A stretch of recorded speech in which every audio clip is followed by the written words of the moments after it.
I'd like to go through the dystopian novels that I have read in the last few months.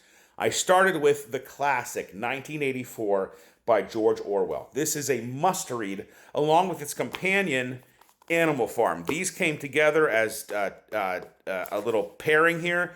This was written first in 1941, I believe. It is a direct allegory of the Soviet Union. This was 1949, I believe. And it's kind of like, this is kind of like the little novella that led to the big novel in 1984. It's a must. I mean, these are unbelievable books, as everyone knows. All right, then of course, Brave New World. I'm going with classics here. I'm not out on some kind of limb. All right, these are the classics. When people say, I want to read a dystopian future novel, 1984, Animal Farm, Brave New World. That's what you go to, right? And then you also go to Fahrenheit 451. All right. I didn't really enjoy this book as much as the three that I just showed you, but I mean, it's a classic. And when you look up top dystopian novels, this is going to be on the list. That I would be dead if I lived in this world. They would burn my entire house down for having what's behind me. So, however, this is American, right? Most dystopian novels that come out of Europe end horribly, with no hope in sight. This book actually ends a very American ending with hope in sight that society might endure.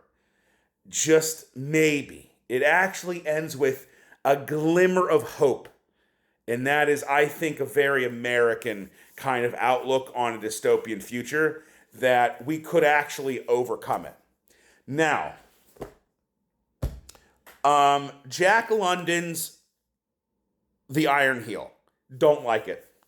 I only got to page 36. I'll probably force myself to finish it, but I just don't like the main character. I want to chop him in the throat. I want to punch him in the face. I want to yell at him to shut up, and maybe that's the point. But I'm going to try to finish it. I abandoned it completely for a different book, which is Darkness at Noon, which I just finished. Phenomenal. A former communist, political prisoner, then became an anti-communist, anti-Stalin. I don't know if it's autobiographical per se, but it's close. And obviously, a lot of these dystopian novels, written in the 30s, 20s, 30s, 40s, 50s, the Soviet Union is kind of like their backbone a little bit, but like this doesn't mention Stalin, doesn't mention Soviet Union.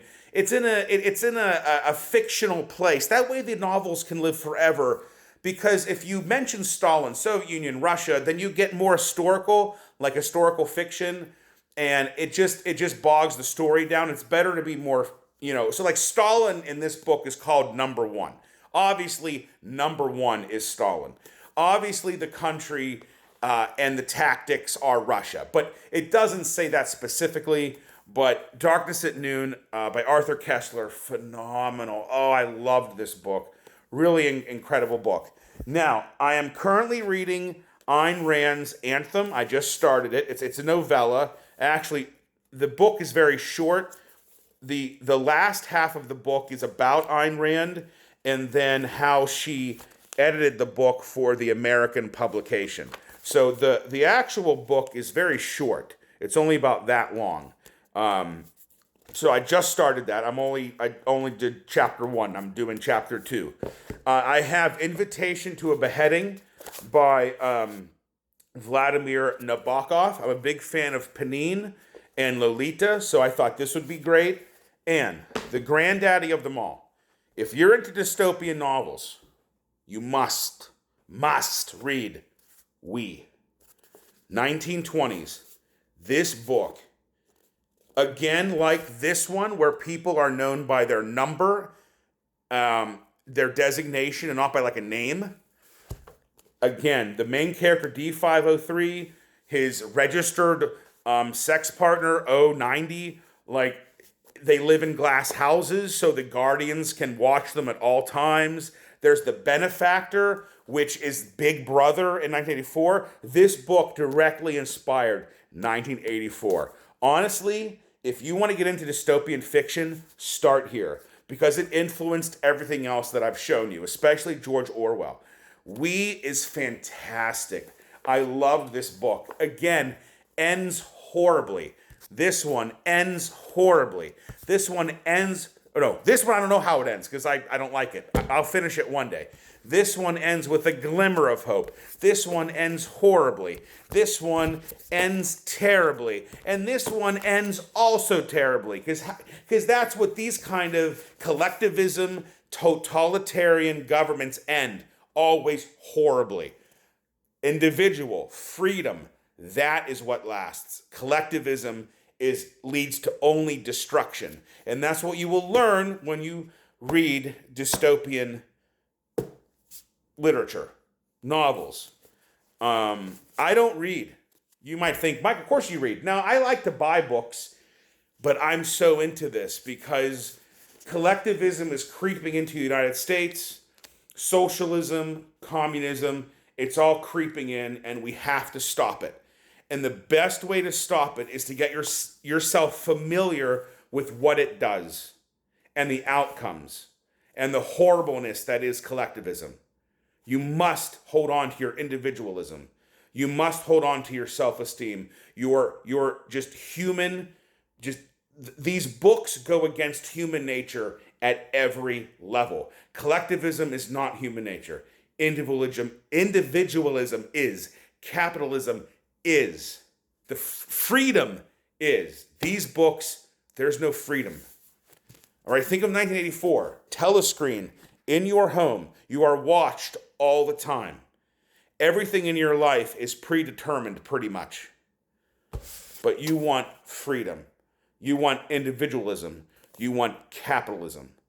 And that's what reading dystopian future books, well, not even future, just dystopian. Some Brave New World, 1984, they're like future dystopian, right? But a dystopian novel doesn't necessarily have to be in the future, you know.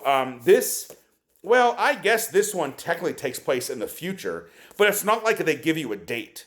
Actually, Brave New World does. Brave New World has a new dating system, AF, after Ford, who created the Model T.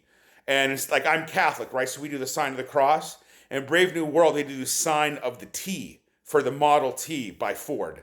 It's wild, wild book. And in this book, so far, just like Harry Potter's Sorting Hat, the main character who wants to be a scientist, who wants to be a scholar, is just told you are a street sweeper. That's it. The government knows best. The collective we know best in the council of whatever. There's no individualism. There's no human nature. It's all just robots.